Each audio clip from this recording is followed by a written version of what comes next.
کہ آپ ایک اچھے مسلمان نہ ہوں اور اچھے انسان، یعنی جب آپ اگر آپ اچھے انسان نہیں ہیں تو آپ اچھے مسلمان نہیں ہو سکتے۔ آپ کا دین آپ سے تقاضا کرتا ہے، وہ تقاضا کچھ حقوق کے اوپر بیس کرتا ہے، وہ معاشرے کے آپ کے اوپر حقوق ہیں، جس طرح آپ کے معاشرے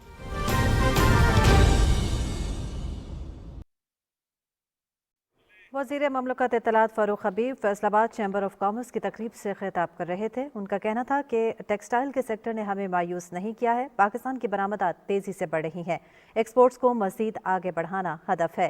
وزیراعظم عمران خان نے کووڈ-19 کے دوران نہ صرف انڈسٹریز کو فعال رکھا بلکہ کنسٹرکشن سیکٹر کو بھی انسینٹیسائز کیا ہے۔ اس کے ساتھ ساتھ ان کا کہنا تھا کہ ایف پی آر میں ریفارمز لا رہے ہیں، کوشش ہے کہ ایف پی آر کو بھی ایک بزنس فرینڈلی ادارہ بنایا جائے۔ پاکستان ٹیلی ویژن نیوز سے یہ تھی اب تک کی تازہ ترین۔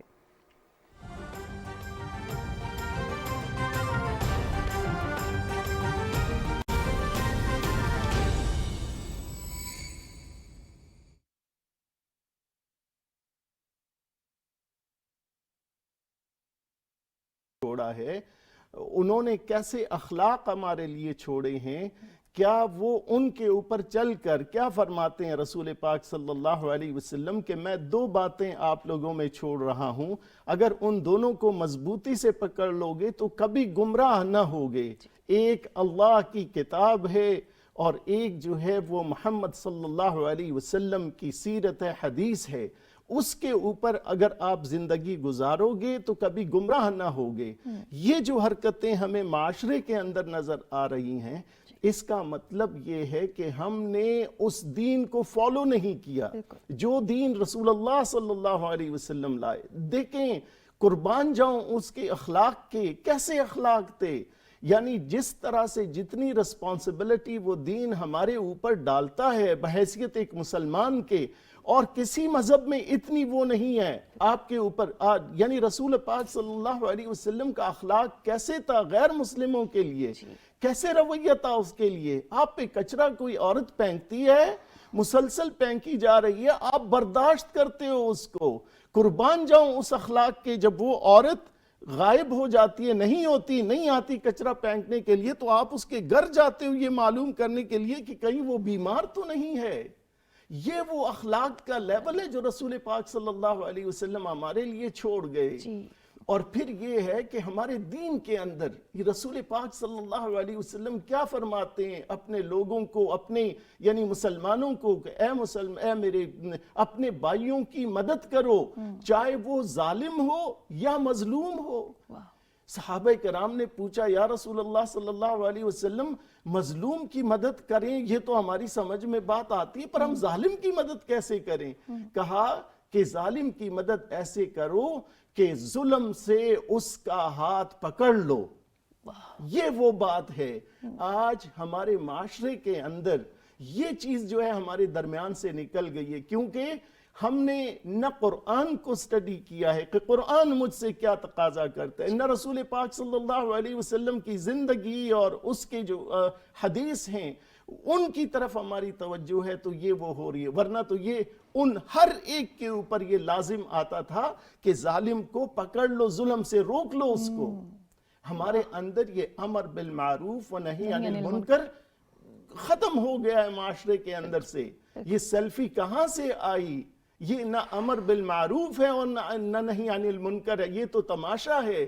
دین کے اندر کیا تماشے کی کوئی بھی جگہ ہے ہمارے دین میں جب سب لوگ اس کو وہ دیکھتے ہیں؟ اور پھر یہ ہے کہ اس کا ہمارے اوپر جتنا حق ہے، ایک غیر مسلم کا جو آپ کے پاس رہ رہا ہے، آپ کا دین جو اس کو حق دیتا ہے، یہ جو ہماری یونیورسٹی نے 2017 سے ہم لگے ہوئے ہیں، پیغام پاکستان دیا ہے، اس پیغام پاکستان میں 21 جو ہیں اس کے جزو ہیں، اس میں سے 3 جز جو ہیں وہ صرف غیر مسلموں کے لیے، غیر مسلم پاکستانیوں کے لیے ہیں۔ لیکن ایسے لوگ جو غیر مسلم ہیں ہمارے پاس رہ رہے ہیں، وہ بھی ایسے ہیں جیسے ہمارے پاکستانی ہیں کہ اگر وہ مجھے سرو کر رہا ہے تو میرے ملک کا رہنے والا ہے، یہاں پہ رہ رہا ہے۔ اس کی جان کی حفاظت، اس کے مال کی حفاظت، اس کی عبادت گاہوں کی حفاظت، یہ میرے دین نے میرے اوپر فرض کیا ہوا ہے۔ یہ ساری چیزیں ہمارے دین کے اندر ہیں. ہم نے قرآن سے دوستی چھوڑ لی, ہم رسول پاک صلی اللہ علیہ وسلم کو بھول گئے, ان کی تعلیمات کو بھول گئے. یہ جو ہے وہ آ رہی ہے. اب یہ جو حکومت ہے, حکومت وقت نے یہ ایک کام جو ابھی کیا ہے یہ بہت زیادہ قابل تحسین ہے کہ وہ یہ کہتے ہیں کہ ہم رحمت للعالمین اتھارٹی بنائیں گے.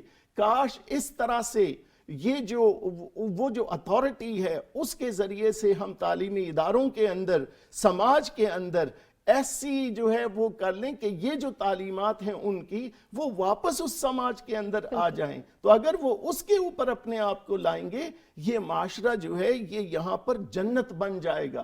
آپ کا ملک, آپ کا معاشرہ, اس کی معاشرت وہی معاشرت بن جائے گی جو مدینہ کی ریاست کی تھی.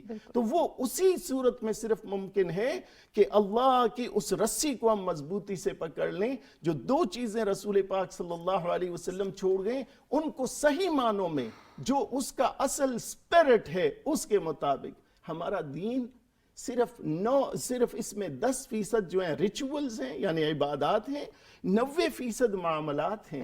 ہم وہ 10% سمجھتے ہیں کہ میں نے نماز پڑھ لی, روزہ رکھا, زکوٰۃ دیا تو بس میری جان چھوٹ گئی. نو, تمہاری پکڑ اس 90% کے اوپر ہوگی. یہ جو 10% ہیں یہ تو تمہارا اور اللہ کے درمیان ایک تعلق ہے. اللہ غفور الرحیم ہے, وہ تمہیں یہ معاف بھی کر سکتے ہیں, پر یہ تو معاف نہیں کریں گے. یہ کس طرح اللہ پاک معاف کر سکتا ہے؟ یہ تو ان 90% معاملات میں سے ہے جس کی پوچھ ہم سے ہوگی آخرت میں. تو یہ چیز جو ہے وہ سمجھنے کی ضرورت ہے. بالکل ڈاکٹر صاحب, آپ لوگوں کو یاد ہوگا اسی شہر سیالکوٹ میں جب مغیث اور منیب کو موب لنچنگ کے ذریعے جہاں بحق کیا گیا, جن میں سے ایک بچہ حافظ قرآن بھی تھا, اس موب کے اندر, اس گروہ کے اندر آپ کو یاد ہوگا کہ 9, 10, 11, 12 سال کے لڑکے بھی موجود تھے. اور دیکھنے والے اس وقت صرف یہ سوچ رہے تھے کہ چند سالوں میں بڑے ہو کر یہ لڑکے, یہ بچے کس قسم کے پاکستانی بنیں گے. آج اسی شہر سیالکوٹ میں پریانتا کے ساتھ جو ظلم ہوا, آئی ایم شور وہ بچے اس گروہ کا حصہ ہوں گے. ڈاکٹر صاحبہ مجھے یہ بتائیے کہ آئے دن یہ کیسز بڑھ رہے ہیں, اور یہ کہنا کہ یہ پہلی دفعہ ہوا ہے ایسا نہیں, کیا یہ آخری دفعہ ہوگا؟ I don't think so. How can we control this mob mentality in Pakistan? Thank you Muniba بلانے کے لیے. سب سے پہلے تو میں آپ کو یہ بتاؤں کہ یہ جو موب منٹیلٹی ہے نا, یہ صرف پاکستان کا پرابلم نہیں ہے, یہ پوری دنیا میں بڑھ رہا ہے. جیسے ہم کہتے ہیں کہ یہ گلوبل ولیج ہے. سو اب اگر آپ ورلڈ ہیلتھ آرگنائزیشن کی رپورٹ پڑھیں تو اس کے اندر یہ ہے کہ کچھ ممالک خاص طور پہ یہ سب کانٹیننٹ میں اور اس کے علاوہ عراق, سیریا, ان سب میں موب لنچنگ اور یہ وائلنس, انٹالرنس, اس طرح کی چیزیں بڑھ رہی ہیں. اب بہت ساری چیزیں ہیں جو کہ اس کو فروغ دے سکتی ہیں, دے رہی ہیں. ماہر نفسیات کے طور پہ میں آپ کو یہ بتانا چاہتی ہوں کہ بہت سے عوامل ہیں جو اس میں رول پلے کرتے ہیں. جب بھی اگر آپ اس خاص انسیڈنٹ کی بات کریں تو اس میں اگر ہم سائیکلوجیکل اور سوشل سائنٹسٹ کا پرسپیکٹو لیں تو اس میں یہ بہت اہم سمجھنے کی ضرورت ہے کہ جب بھی کوئی ایسی سچویشن آ جاتی ہے جو کہ نارمل سے ہٹ کے ہوتی ہے, سو اس میں لوگوں کو سوچنے سمجھنے کا ٹائم نہیں ہوتا. ایک شخص نے جو کیا باقی سارے اس کو اسی طرح بھیڑ چال کی طرح فالو کرنا شروع کر دیتے ہیں. اب یہاں پہ جیسے بھی وہ شروع ہوا ایونٹ, جو بھی ہوا, اس کو لوگوں نے بغیر سوچے سمجھے اس کو اسی طرح سے ساتھ دینا شروع کر دیا. کسی نے کچھ نعرہ لگایا ہوگا, کسی نے کچھ. اچھا, اس کے بعد یہ ہوتا ہے کہ آپ, کیونکہ ڈیفیوزڈ آئیڈینٹی ہوتی ہے موب میں, آپ کی پہچان کرنا بہت مشکل ہوتا ہے کہ کون ہے, کس نے کیا کیا. سو اس میں پھر کئی دفعہ ایسے ہوتا ہے کہ جو لوگ ویسے فرسٹریٹڈ ہوتے ہیں, کوئی بھی وجوہات ہو سکتی ہیں, کسی نے کوئی بھی سٹانس لے لیا اور اس پہ اس نے وہاں پہ جا کے اپنی فرسٹریشن, اپنا سٹریس, اپنا غصہ نکالا تاکہ اس کا مقصد حل ہو جائے. وہ کوئی بھی ہو سکتا ہے. اس سارے موب میں ایک مقصد شاید کسی کا نہیں ہوگا. بہت سے لوگ تو سڑک پہ آ کے مل گئے, بہت سے اندر فیکٹری سے آئے ہوں گے. سو اس لیے یہ کہنا بڑا بے بنیاد سا ہوگا کہ صرف ایک وجہ ہوگی. سو اس کو سمجھنے کی بہت ضرورت ہے کہ جب بھی کوئی کراؤڈ ایسا اکٹھا ہوتا ہے تو اس کو کنٹرول کرنا بہت مشکل ہو جاتا ہے, کیونکہ آئیڈینٹی نہیں ہوتی, انونیمٹی ہوتی ہے. اور دوسرا یہ ہوتا ہے کہ جب بھی رسپانسبلٹی کی بات آتی ہے تو اگر ایک ہی خاص شخص کو پتہ ہو کہ میں رسپانسبل ہوں گا یا میری پکڑ ہوگی تو وہ شاید سوچ سمجھ کے کچھ کرے. ایسے کیس میں یہ ہوتا ہے کہ پلورسٹک ایک ٹرم یوز ہوتی ہے, اس میں پلورسٹک سوسائٹی, اور اس کا کانسیپٹ یہ ہے کہ آپ جب بھی کوئی کام کر رہے ہیں آپ کو اندر سے لگ رہا ہے وہ غلط ہے, لیکن کیونکہ بہت سارے لوگ کر رہے ہیں تو آپ ان میں شامل ہو جاتے ہیں. سو آپ جانتے بوجھتے بھی کئی دفعہ یہ غلط قدم اٹھا لیتے ہیں. اور اس میں بھی یہ ہوتا ہے کہ اگر کسی کو تشدد ہو رہا ہے, کوئی تنگ ہو رہا ہے, کسی وجہ سے لوگ گروپ اس کو تنگ کر رہا ہے, تو وہاں پہ پھر بچانے کے لیے 6 لوگ تنگ کر رہے ہیں, 6 لوگ جو ساتھ کھڑے ہیں جو بائی اسٹینڈرڈز ہیں وہ یہ سوچتے ہیں کہ یہ کوئی اور آ کے بچا لے گا, تو رسپانسبلٹی لینے کو تیار نہیں ہوتے. اور ڈاکٹر صاحبہ یہ چیز دیکھ کر بہت دکھ بھی ہوا. ایک جناب تھے جنہوں نے بچانے کی کوشش کی, جن کو لوگ اپریشیٹ کر رہے ہیں, سراہ رہے ہیں, جو کہ اسٹیٹ لیول پر بھی سراہا جا رہا ہے, بہت اچھی بات ہے.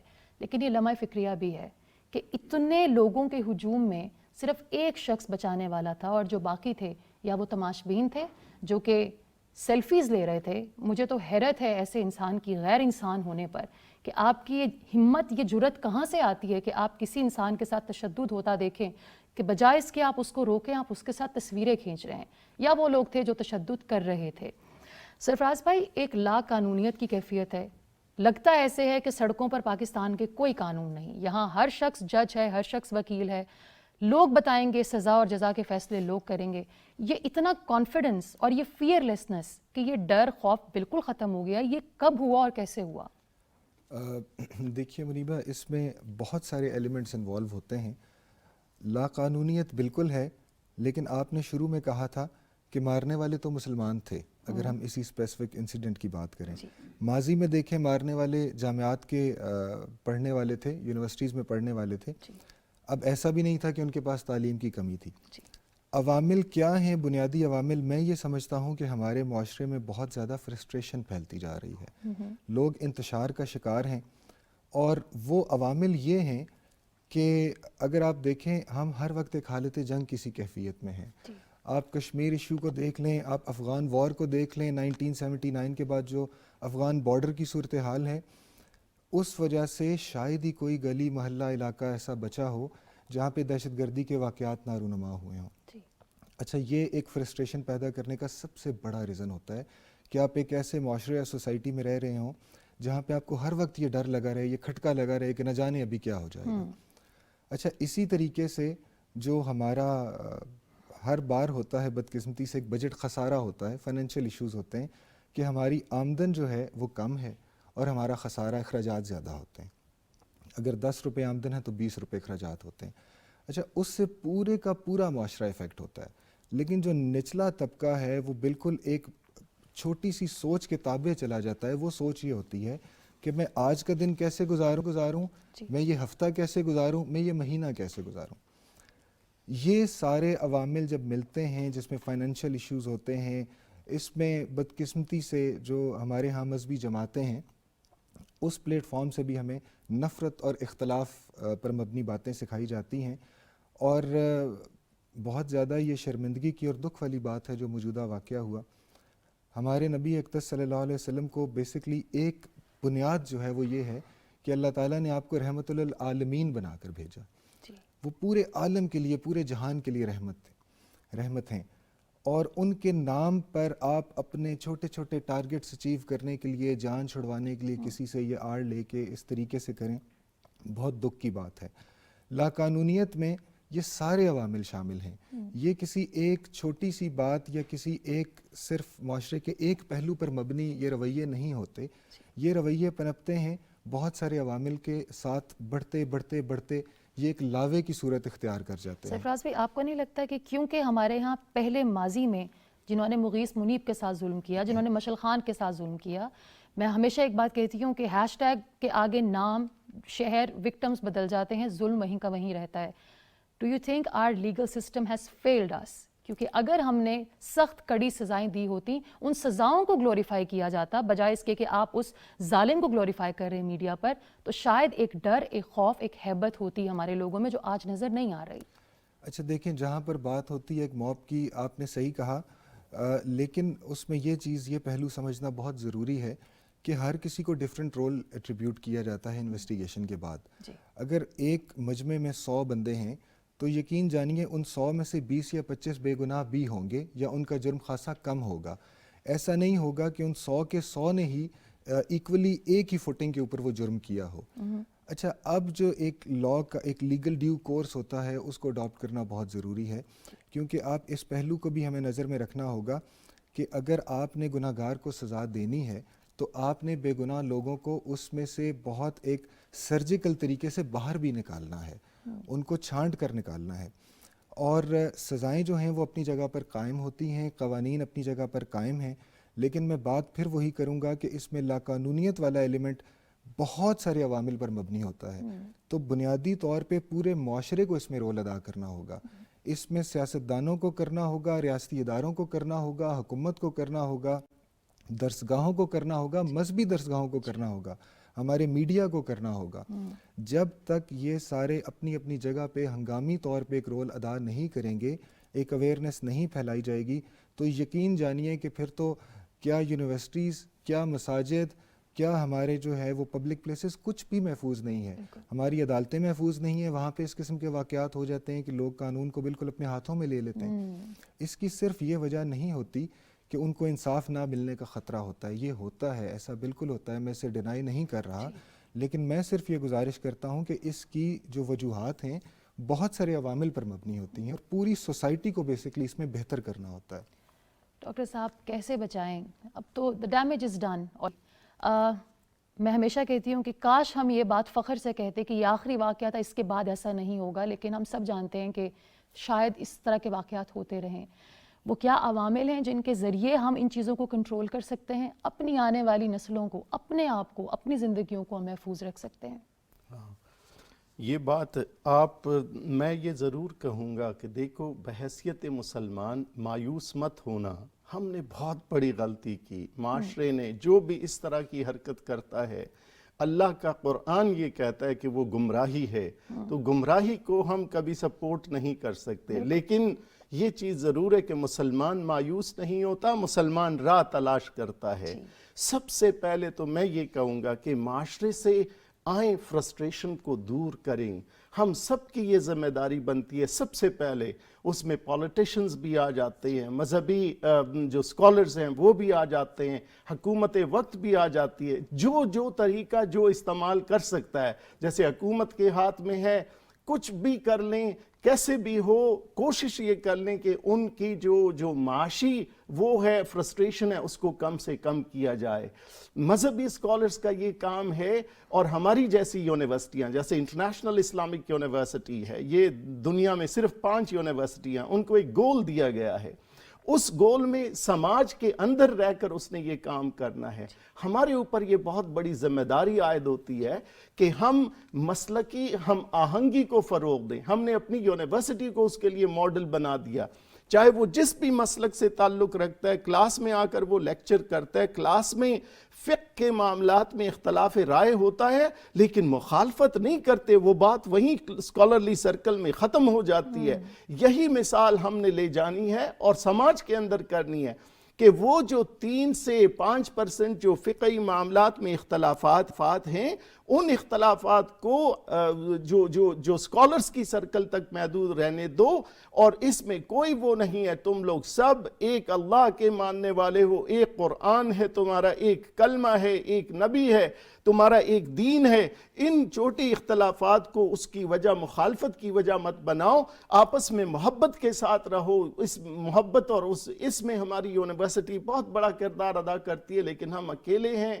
ہم کر تو رہے ہیں سارا کچھ، وہ کر رہے ہیں. ہم آہنگی کے اوپر میں نے ایک کتاب جو ہے وہ بالکل مرتب کی ہے، جو مذہبی اسکالرز ہیں ان کو لاتا ہوں، 3 دن تک یہاں پہ رکھتا ہوں، تمام مکاتب فکر کے، ان سے یہی بات جو ہے ہماری ہوتی ہے.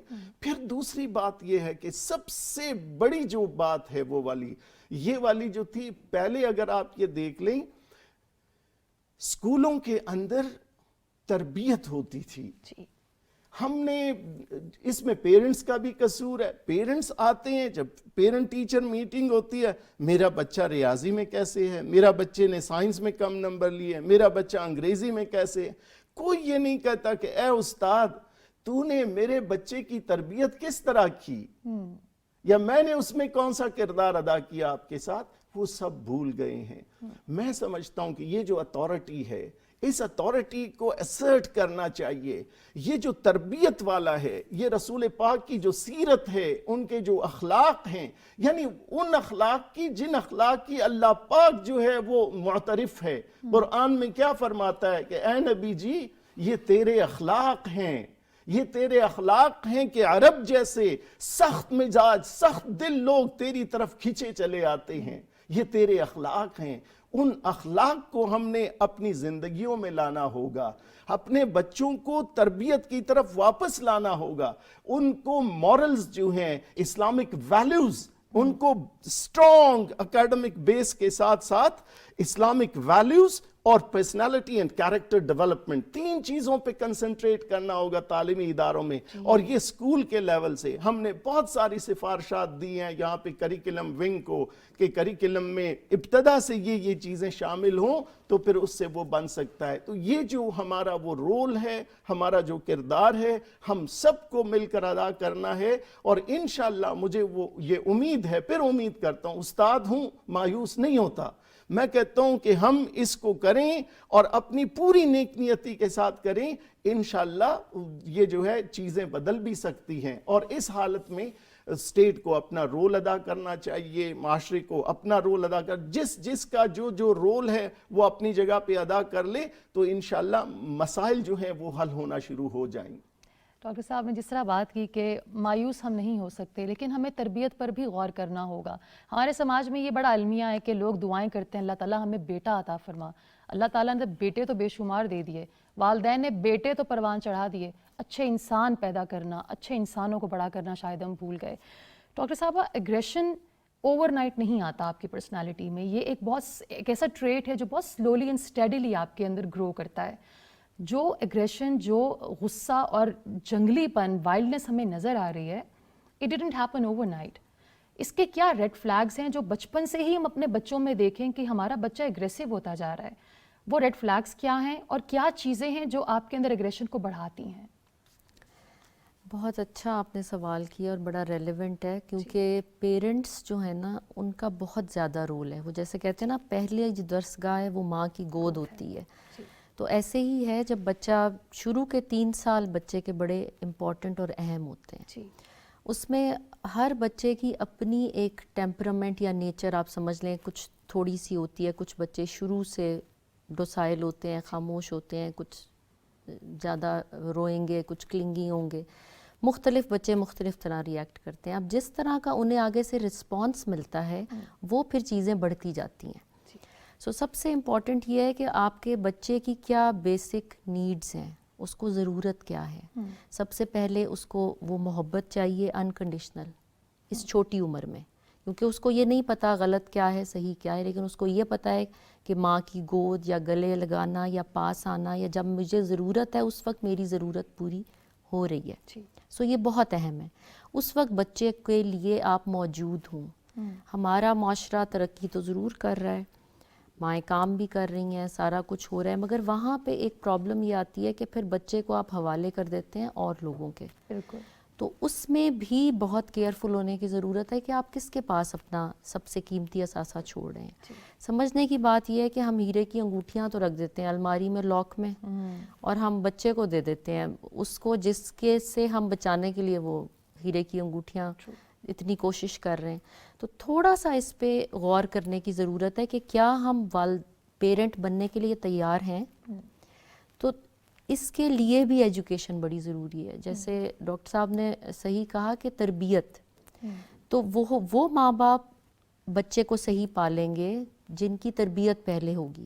ہم آپ سارے ایک ہی معاشرے سے ہیں، ہمارا بچہ پیدا ہوتا ہے تو ہم سیکھتے ہیں کہ بچے کو کیسے پالنا ہے۔ تو پہلا یا بڑا بچہ کئی دفعہ بالکل ہی ڈوسائل ہو جاتا ہے، کئی دفعہ وہ بہت اگریسو ہوتا ہے، کئی دفعہ وہ بہت ڈومینیٹنگ ہوتا ہے، کئی دفعہ وہ گیونگ ان ہوتا ہے، کیونکہ اس کے اندر مسائل اس لیے آتے ہیں کہ وہ پیرنٹس یا والدین کے جو مسائل ہیں وہ اس کے اندر ٹرانسلیٹ ہو رہے ہیں۔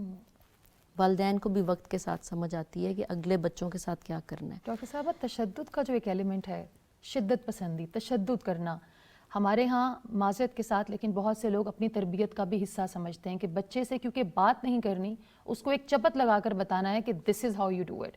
تو آپ کو نہیں لگتا کہ تشدد بچے ہوتا آتا ہے اور چلتے چلتے یہ ایک ایسا وشس سائیکل ہے کہ اس بچے کے قریب اگر ایک جانور ہے جو کہ اس کے آگے پاور لیس ہے، وہ اس پر اپنا ایگریشن نکالے گا. پھر یہ بچہ جب بڑا ہوتا ہے تو اپنے سے کمتر پر غصہ نکالتا ہے. تشدد کسی بھی حال میں کیا جانا کیا درست ہے؟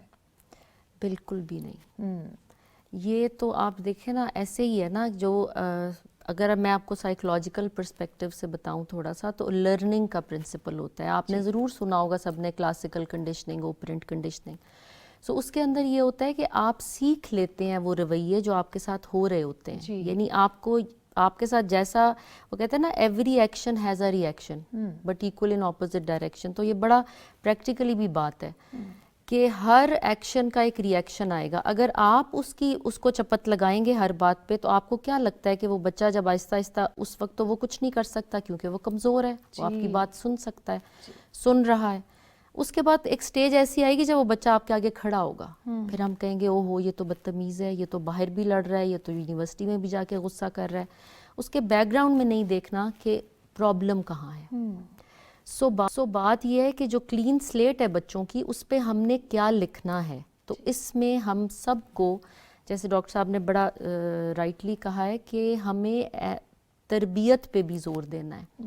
تو ہمیں اپنے آپ کو ٹھیک کرنا ہے. ہر انسان جب اپنے آپ کو ٹھیک کرے گا، اور ٹھیک ہونا ہمیشہ ایک سوسائٹی کا گھر سے شروع ہوتا ہے. آپ اپنے گھر میں ٹھیک ہیں، پھر آپ ایک محلے میں ٹھیک ہیں، پھر آپ ایک شہر میں ٹھیک ہیں، اس کے بعد آپ ایز اے نیشن ٹھیک ہیں. سو ہم نے یہ دیکھنا ہے کہ یہ پرابلم پہلے دن سے نہیں ہے. یونیورسٹی جا کے بچہ کیوں ایک دم سے لڑنا شروع ہو جائے گا؟ اتنی مشکل سے نمبر آتے ہیں، یونیورسٹیوں میں داخلے ہوتے ہیں، بچے کیوں پڑھنا چھوڑ دیتے ہیں؟ کیوں پولیٹیکل پارٹیز جوائن کر لیتے ہیں؟ کیوں اس انفلوئنس میں آتے ہیں؟ وہ پڑھنے آئے ہیں. بچے معصوم ہیں، ان کی معصومیت سے ان کو ٹرین کرنا ہے ہم نے. اور دوسرا یہ ایک اور بہت اہم بات ہے جو آپ جزا اور سزا کی بات کر رہی تھی، وہ بھی شروع سے ہوتا ہے کہ آپ نے اگر ایک بچہ ضد کر رہا ہے، اس کی ضد پوری کر دی. دوسرا اگر ضد نہیں کر رہا، اس کی ضد نہیں پوری ہو رہی، اس نے یہ دیکھا کہ اس کو تو مل رہا ہے سارا کچھ ضد کر کے، مجھے نہیں مل رہا، اس کا مطلب ہے ضد کرنا اچھی بات ہے. ایک بچہ چیخیں مار رہا ہے، دوسرے بہن بھائی کچھ نہیں شور مچا رہے، اور وہ یہ دیکھ رہا ہے کہ اس چیخ مارنے سے سارے گھر والے اس کی طرف توجہ زیادہ دے رہے ہیں، تو وہ سوچے گا کہ یہ چیخ مارنا ٹھیک کام ہے. تماشا لگانے سے اگر مجھے اٹینشن مل رہی ہے سو I'll do it. سو وہ بیہیویئرز ری انفورس ہوتے رہتے ہیں. تو اس کو ہم کہتے ہیں پازیٹیو ری انفورسمنٹ. ہمارا کیا کام ہے کہ ہم نے اس بیہیویئر کو پازیٹیو ری انفورس کرنا ہے جس کا ہمیں پتہ ہے کہ اس کا فائدہ ہوگا as an individual, as a family member, as a member of the society. So sir والی بات، جو آپ دین بھی اگر سکھائیں بچے کو، ٹھیک ہے نا، سو اس دین میں بھی پازیٹیوٹی لائیں. دین کیا سکھایا جاتا ہے؟ اللہ تعالیٰ ناراض ہوگا، یہ نہ کرو، جھوٹ نہ بولو، اللہ تعالیٰ ناراض ہوگا. بالکل. تو وہ ریوارڈز کی بات کیوں نہیں کی جاتی؟ اللہ ہم سے نیکیاں دوستی اور جمع کریں. محبت کی بات کیوں نہیں؟ میں ہمیشہ یہ سوال پوچھتی ہوں کیونکہ میرا اپنا ایک 10 سال کا بیٹا ہے. میں اس سے ہمیشہ ایک بات کہتی ہوں کہ اچھا کام اس لیے نہیں کرنا کہ آپ کو ثواب ملے گا یا آپ جنت میں جاؤ گے. آپ کو اچھا کام اس لیے کرنا ہے کیونکہ آپ اللہ سے پیار کرتے ہو. ہم نے شاید اپنے بچوں کو اللہ سے محبت کرنی نہیں سکھائی.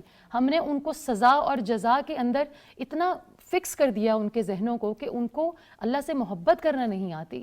سرفراز بھائی یہ بتائیے کہ ابھی جب ہم یہ باتیں کر رہے ہیں اباؤٹ سپورٹ، فیصل آباد میں بھی ایک واقعہ ہو چکا ہے جس میں خواتین پہ چوری کے الزام لگایا گیا. میں یہ کہتی ہوں کہ اگر ان خواتین نے چوری کی بھی تھی تو جو سلوک ان خواتین کے ساتھ کیا گیا سڑکوں پر، کیا وہ درست تھا؟ اب ذرا گائیڈ کر دیجئے ہمارے لوگوں کو کہ اگر وہ کسی کو چوری کرتا ہوا پکڑیں یا اگر ان کو شک ہو کہ کسی نے کوئی غلط کام کیا ہے تو کیا قانون کو ہاتھ میں لینا ان کا فرض ہے یا پولیس کو اطلاع دینا ان کا فرض ہے؟ جی بالکل صحیح کہا آپ نے. بنیادی طور پہ دیکھیں، کسی کو جلا دینا، کسی کو برہنہ کر کے بیچ بازار بیچ سڑک مارنا، ایسی سزائیں تو نہ ہمارے مذہب میں ہیں اور نہ کسی بھی معاشرت میں ہو سکتی ہیں، نہ ہیں. تو یہ تو بیسکلی ایک بہت ہی وائلڈ قسم کا بیہیویئر ہے جو بدقسمتی سے پایا جاتا ہے کچھ معاملات میں یہاں پر. ورنہ قانون جو ہے وہ تو بڑی مناسب جو سزائیں ہوتی ہیں وہ قانون میں موجود ہیں، اور ہمارا دین بھی بہت ہی مناسب سزائیں دیتا ہے اس نے بھی ہمارے دین نے بھی بہت مناسب سزائیں جو ہے وہ تجویز کی ہیں۔ اب بات یہ ہے کہ سر راہ کسی کو پکڑ لینا اور یہ تصور کر لینا کہ آپ بہت ہی بڑے پرہیزگار ہیں، آپ بہت بڑی مذہبی شخصیت ہیں، اپنے آپ کو ایک جھوٹا لبادہ اپنے اوپر اوڑھ لینا، ایک جھوٹی تسلی دے دینا اور جزا اور سزا کا فیصلہ سڑکوں پر کر لینا، یہ بالکل غیر اخلاقی ہے، یہ نہیں ہونا چاہیے۔ اس سے معاشرے برباد ہو جاتے ہیں، اس سے پوری دنیا میں پاکستان کا امیج خراب ہوتا ہے، اور ان چیزوں کو پوری ریاست کو روکنا ہے، تمام اداروں کو روکنا ہے، لوگوں کو یہ ترویج دینی ہے کہ یہ مناسب بات نہیں ہے۔ دیکھیں ادارے بن جاتے ہیں، اب بات یہ ہے 15 پہ آپ کال کریں، رسپونڈ تو وہ کر دیتے ہیں نا، چلے مانا 5 منٹ بعد نہیں کریں گے، 20 منٹ بعد کر دیں گے، آ تو جائیں گے نا، آپ کی سنوائی تو کسی نہ کسی فورم پہ ہو رہی ہے نا، ایک سسٹم تو آپ کے پاس موجود ہے۔ تو آپ کیوں ایسا کرتے ہیں کہ سڑکوں کے اوپر کھڑے ہو کے آپ خود ہی، جیسے آپ نے پہلے فرمایا کہ لوگ جج بن جاتے ہیں، لوگ مذہبی اسکالر بن جاتے ہیں، لوگ رپورٹر بن جاتے ہیں، لوگ رپورٹر بن جاتے سیلفیز ہیں، کھینچتے ہیں، لوگ ویڈیوز اپلوڈ کرتے ہیں، لوگ لائیو سیشن کرتے ہیں فیس بک پر۔ بالکل ایسا مجھے یہ بات سمجھ میں نہیں آتی۔ یہ بات یاد رکھیے گا کہ آج اگر آپ کسی کا تماشا لگا رہے ہیں، what goes around comes around، کل کو اس جگہ پر آپ بھی ہو سکتے ہیں۔ مجھے یہ بتائیے کہ کیا ہمیں مزید قانون کو سخت کرنا ہوگا، کیونکہ فیصل آباد میں بھی واقعہ ہو گیا، سیالکوٹ میں بھی ہو گیا، اور آئے دن یہ خبریں سامنے آتی ہیں۔ ظاہر جعفر کو ابھی تک سزا نہیں ہوئی، آئی ایم شیور بہت سے لوگ یہ بات جاننا چاہتے ہیں۔ جس ظالم نے یہ قبول کیا کہ میں نے جرم کیا ہے، وہ آج بھی زندہ ہے، اس کو آج بھی سزا نہیں ہوئی۔ تو بھائی قانون کے فلاز کیا ہیں اور یہ کب ٹھیک ہوں گے؟ دیکھیں میں نے جیسے پہلے عرض کی کہ ایک ڈیو کورس جو ہے نا وہ قانون کو اڈاپٹ کرنا ہوتا ہے۔ آپ نے جیسے ظاہر جعفر کی بات کی، اس میں بہت سارے پہلو دیکھنے ہوتے ہیں، یہ تھوڑا سا اس قسم کے سینسٹیو معاملات ہوتے ہیں، لیکن بہرحال یہ بھی دیکھنا ہوتا ہے، میں خدا نخواستہ اس کو بالکل جسٹیفائی نہیں کر رہا، وہ درندہ صرف ایک انسان ہے، کہ کیا اس کی دماغی حالت کیسی تھی، اس کے ماں باپ انوالوڈ ہیں، گھر کے ملازمین انوالوڈ ہیں، بہت ساری اور چیزیں اس میں انٹر لنک کرتی ہیں۔ تو قانون کو ایک ڈیو کورس اڈاپٹ کرنا ہے۔ ہاں اگر اس کو اس میں بری کر دیا جائے تو یہ بہت بڑا المیہ ہوگا، اور ایسا نہیں ہونا چاہیے۔ دوسری بات یہ ہے کہ میں نے جیسے فرسٹریشن کی بات آپ سے شروع میں بھی ہم ابھی یہ ڈسکس کر رہے تھے کہ ہر بندہ فرسٹریٹڈ ہے۔ دیکھیں آپ اپنے ہاتھ میں خالی گلاس پکڑ لیں، کپ لے لیں، وہ بالکل ہلکا پھلکا ہوگا، لیکن اگر آپ اس کو گھنٹہ بھر پکڑے رکھیں، 2 گھنٹے پکڑیں، تو وہ اتنا بھاری ہو جائے گا کہ ہم اسے اٹھا ہی نہیں سکیں گے۔ ہمارے بدقسمتی سے ہمارے دماغوں کی بھی حالت کچھ ہمارے معاشرے میں ایسی ہوتی جا رہی ہے، فرسٹریشن، انتشار اتنا بڑھتا جا رہا ہے کہ جب بھی کسی چوراہے پر سر راہ ایسی چیز لوگ دیکھتے ہیں تو وہ اپنی فرسٹریشن نکالنے کی کوشش کرتے ہیں، وہ بہانہ ڈھونڈتے ہیں کہ ہم اس طرح کر کے اپنے اندر کا غصہ، ابلتا ہوا جو ایک لاوا ہے، ہم اس کو نکال دیں۔ تو یہ تو پورے معاشرے کو بیسکلی اس میں اقدامات کرنے پڑیں گے۔ سوشل میڈیا کا آپ ایشو دیکھ لیں، کوئی باقاعدہ ضابطہ اخلاق نہیں ہے، ہر بندہ اس پہ اسکالر بن بیٹھا، ہر بندہ قانون دان بن بیٹھا، ہر بندہ جو ہے وہ اس پہ ڈاکٹر بن بیٹھا، ہر بندہ اپنی رائے دینا شروع کر دیتا ہے۔ کس حد تک اس کو کاؤنٹر کیا جا سکتا ہے؟